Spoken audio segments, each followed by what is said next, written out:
1980 में ये जानकारी दी कि तमाम लोग अपने नाम के आगे कोई संत लिख रहा, कोई सदगुरु लिख रहा, कोई भगवान लिख रहा, कोई सरकार, कोई महाराज जी लिख रहा, जबकि ये लिखावट का विषय नहीं है, ये करने का विषय है।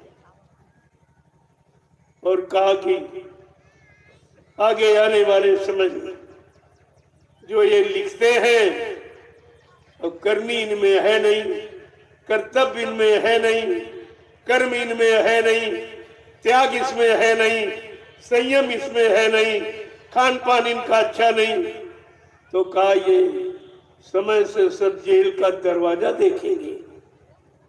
कितने जेल में चले गए और कितने जाने की तैयारी कर रहे, क्योंकि ये संत सब ये लिखावट का नहीं है, ये तो काम करने वाले का, जो परिवर्तन करेगा, जो सबको सुख शांति देगा, न्याय सुरक्षा रोजी रोटी की व्यवस्था करेगा, सबको शाकाहारी बनाएगा, सबकी जीवात्मा को जगाएगा, परमात्मा से मिलाएगा, वो सतयुग ले आएगा, वो सतयुग लाएगा। ये किसी की बस की बात यहाँ नहीं है। तो इसीलिए कहा भाई ये भूल मत करना, नहीं कुदरत भारी मार लगाएगी। बात भी आप मत करना कि बाबा जी ने बताया नहीं था। जब वो जो सम्राट मालिक, उन्होंने अपने लिए कभी न संत कहा न सदगुरु कहा न मैं संत हूं न सदगुरु न गुरु, मैं तुम्हारा सेवक, मैं सेवा करना जानता हूं, मैं सूरज की सेवा करूंगा, तुम्हारी जीवात्मा को जगाऊंगा, परमात्मा से मिलाऊंगा। ये सच्ची सेवा तो ये असली है। और बाकी तुम्हारे रहने के लिए देश दुनिया में परिवर्तन करूंगा, व्यवस्था परिवर्तन, तुम्हारे खान पान में परिवर्तन, जिसके द्वारा बीमारियां भयानक आ रही हैं, जानलेवा आ रही हैं, जिससे गांव के गांव, शहर के शहर, कस्बे कस्बे साफ हो जाएंगे। ऐसी जानलेवा बीमारियों की जानकारी दूंगा और ये कहूंगा अगर इन बीमारियों से बचना चाहते हो तो दवाओं से नहीं, शाकाहारी हो जाओ, अपने आहार को शुद्ध कर लो। जब शुद्ध आहार हो जाएगा बीमारी आने का कोई सवाल नहीं। जब शुद्ध आहार हो जाएगा, शुद्ध विचार हो जाएंगे, शुद्ध कर्म हो जाएंगे, तो बीमारी आने का सवाल ही नहीं। बीमारी दो कारणों से आती है, बुरे खान पान और बुरे कर्मों के द्वारा बीमारी आती है। और इस समय दोनों की भरमार है। बुरे खान पान की पूरी भरमार, सरकार के द्वारा पूरी छूट, सरकार ने उस पर कोई पाबंदी नहीं रखी।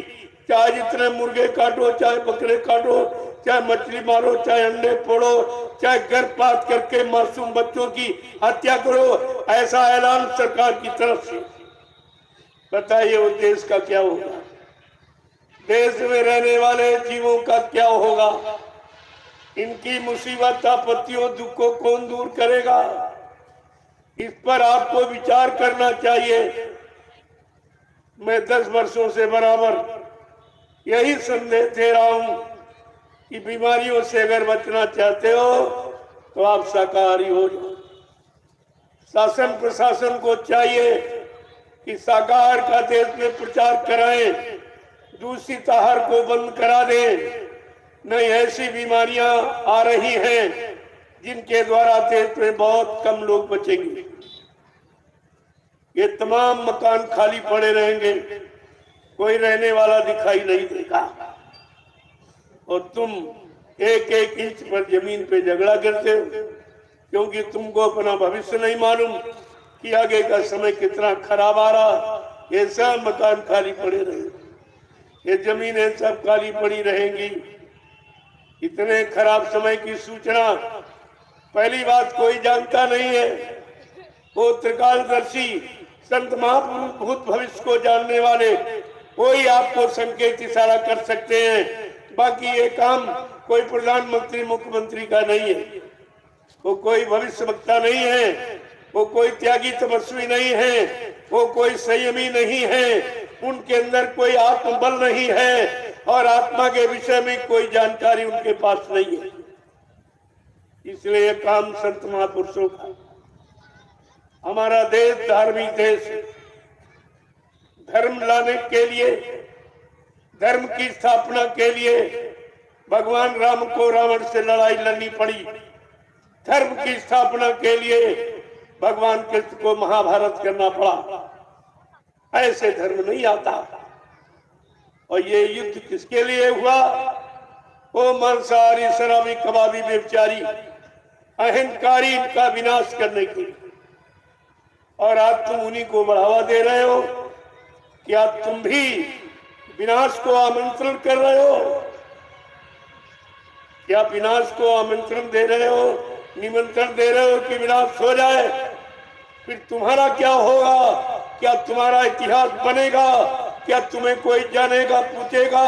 अरे अब भी हमारी बात पर विचार करो तो कुछ तुम्हारा बच जाएगा। अंता न तुम बचोगे न तुम्हारा राज्य बचेगा, न तुम्हारी प्रजा बचेगी न राजा बचेगा। ये परिणाम बहुत ही खराब होगा। ये बुरे खान पान का और जीवों की निर्मम निर्दोष हत्याएं करवाने का परिणाम बहुत बुरा। ये लाखों जीव रोज मारे जा रहे, काटे जा रहे, बेगुनाह, कोई गुनाह नहीं, कोई गलती नहीं की, उनको मारा काटा जा रहा। एकमात्र स्वार्थ के लिए, एकमात्र व्यापार के लिए इतना जघन्य अपराध किया जा रहा है। तो इसका परिणाम क्या होगा? क्या इस पर कोई विद्वान नहीं सोच रहा? कोई बुद्धिमान पढ़ा लिखा नहीं इस पर सोच पा रहा कि ऐसा समय जब जब आया, 3 युगों का इतिहास तुम्हारे सामने पड़ा, उसको पढ़ लो, समझ लो और चेत जाओ और होश में आ जाओ और अपना अपनी प्रजा का बचाव कर लो। इसमें आपका भी लाभ है, तुम्हारी प्रजा का भी। नहीं मानोगे तो महात्मा अपना फर्ज अदा करते हैं, वो बराबर बताते रहते हैं। मानना न मानना ये तुम्हारा काम है। तो इसलिए प्रभु एक एक बात को हमको कहने की आवश्यकता नहीं थी, क्योंकि मेरा एक काम नहीं था। अगर तुमने सब काम कर लिया होता और रामचरितमानस जो कह रही उसके अनुसार तुम्हारा कर्म होता, धर्म होता, तो हमें कहने बोलने की क्या जरूरत थी? राजनीति, भारत की राजनीति क्या कहती है? गोस्वामी जी महाराज ने रामचरितमानस में लिख के बताया है कि जो भी राजा इस भारत जैसी धार्मिक भूमि पर राज करेगा, राजनीति करेगा, और उसके राज में प्रजा अगर दुखी है तो राजा नरक में जाएगा। रामचरितमानस क्या कहती है कि जासुराज प्रिय प्रजा दुखारी और सोन पावा से नरक के अधिकारी। जिसके राज में प्रजा दुखी वो राजा नरक में जाएगा। चाहे देश का राष्ट्रपति प्रधानमंत्री हो, चाहे प्रदेश का मुख्यमंत्री हो, चाहे जिले का डीएम हो, तहसील का तहसीलदार हो, ब्लॉक का ब्लॉक प्रमुख हो, गांव का प्रधान हो या परिवार का मालिक मुखिया हो, सबका अपराध एक ही है, सजा सबको एक ही का। अगर उसके संरक्षण में रहने वाले जीव अगर वो परेशान है, दुखी है, तकलीफ में है, उनके बारे में कुछ सोचा नहीं जा रहा, वो जिम्मेदार व्यक्ति नरक में जाएगा। बड़ा सीधा साधा ये संतों का सिद्धांत। गोस्वामी जी महाराज जिन्होंने रामचरितमानस लिखा है वो गृहस्थ संत थे। वो कोई कथावाचक, कोई ये अक्षर ज्ञानी नहीं थे, शब्द ज्ञानी थे। उनका ये लेख राजनीति बिन धन धर्मा और प्रभु समर्पे बिन सत्कर्मा। भारत जैसे धार्मिक देश की राजनीति बिना धार्मिक से नहीं चलाई जाती। धार्मिक का मतलब शाकाहारी, सदाचारी, ब्रह्मचारी, उसको धार्मिक कहते हैं। वो धर्म की स्थापना करेगा। बाकी ये नहीं कोई दिखावा, ये मतलब दाढ़ी बाल, लाल पीला सफेद कपड़ा, ये धार्मिक नहीं है, ये धार्मिक नहीं। तो तुम इसी भूल में फंस गए हो इन्हीं को धार्मिक मान बैठे और ये सब अधर्मी। सबके अंदर स्वार्थ भर गया और स्वार्थ कभी सेवा धर्मार्थ परमार्थ नहीं कर सकता। ये स्वार्थी के बस की बात नहीं है। राजनीति के बारे में लिखा है,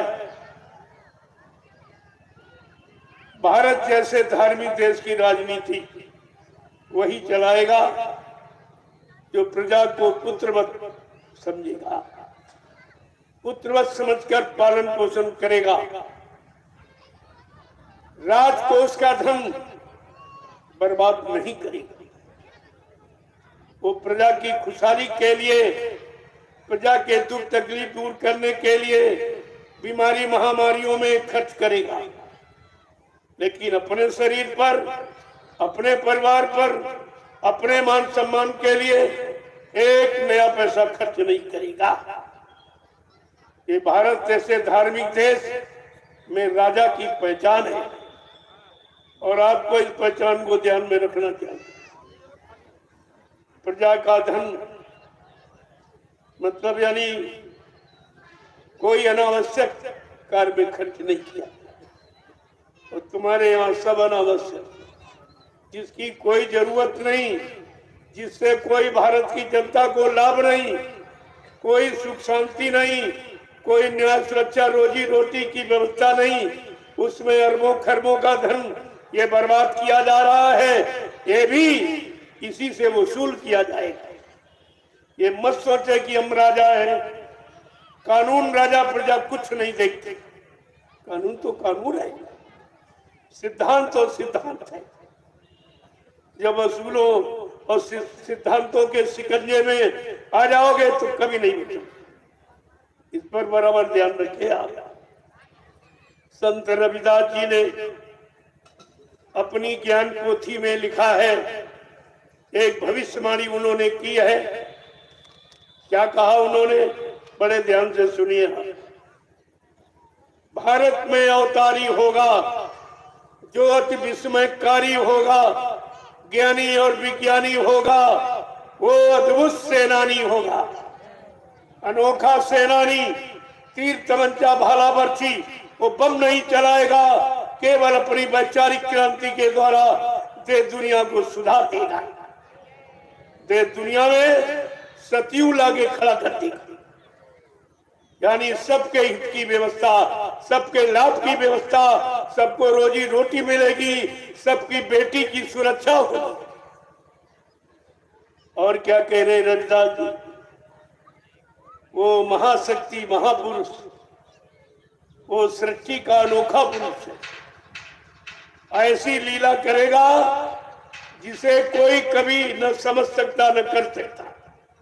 क्या करेगा, जीते जी कई बार मरेगा, छंदम भेष में वो विचरेगा, देश बचाने के लिए होगा एक आवाहन, युग परिवर्तन के लिए चले प्रबल तूफान, तीनों ओर से होगा हमला, देश के अंदर द्रोही घपला, सभी तरफ कोहराम मचेगा, कैसे हिंदुस्तान बचेगा। आज सबकी सोच, सबके मन मस्तिष्क में भारत देश के प्रति विचार होना चाहिए कि हमारा हिंदुस्तान, हमारा भारत कैसे बचेगा। क्योंकि इन जिम्मेदारों ने ऐसी समस्याओं में लाके खड़ा कर दिया है तो बचने का कहीं कोई उपाय दिखाई ही नहीं देता।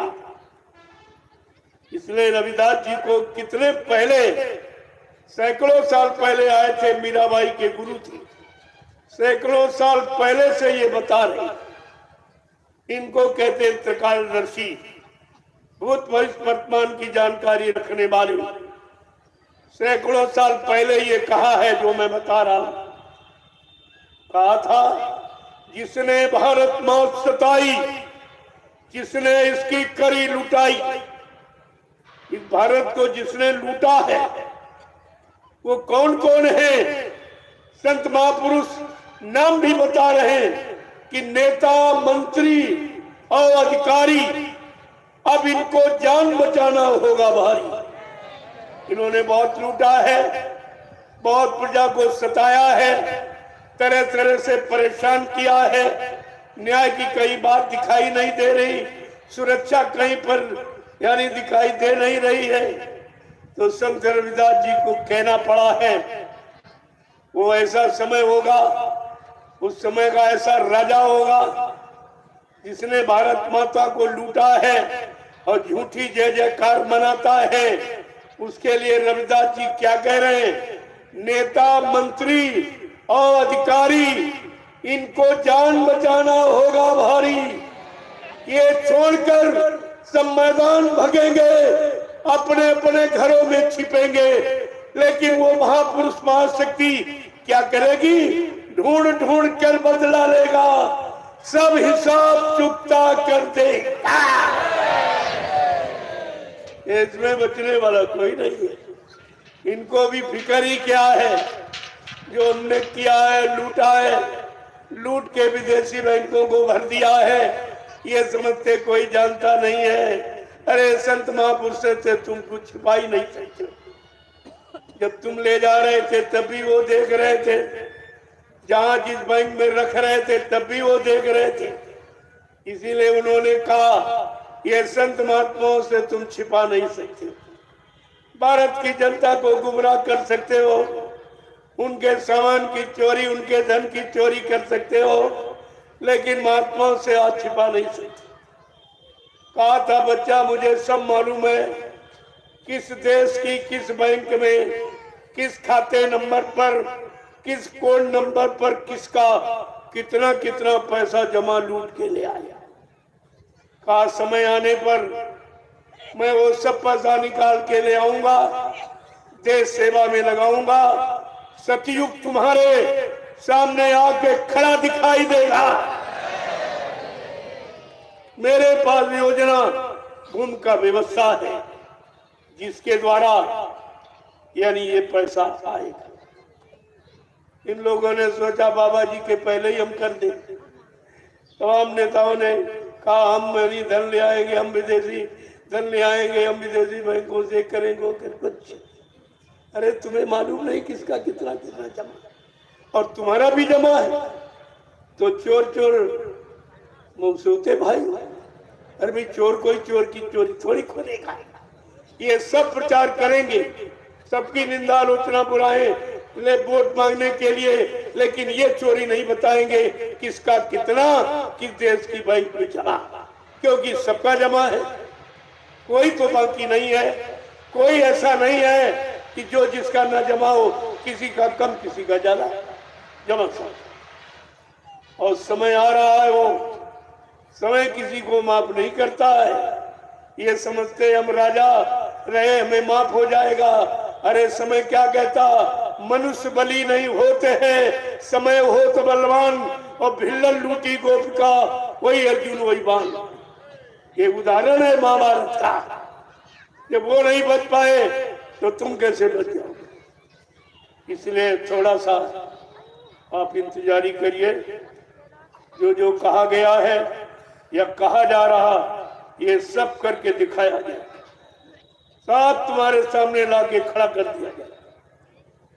लेकिन पहले इसलिए बताया जा रहा, ये लोग ये न कहें कि कोई जानता नहीं हमारी चोरी। इनको ये नहीं मालूम कि देखने वाला सबको देख रहा। वो तो सबको देख रहा जिसको तुम नहीं देख रहे। वो तुम्हें देख रहा है लेकिन तुम उसको नहीं देखते। वो जानकार, उसकी बात है, उसका ये कथन है, उसका ये प्रयास है, उसकी ये जानकारी आपको ले लेनी चाहिए।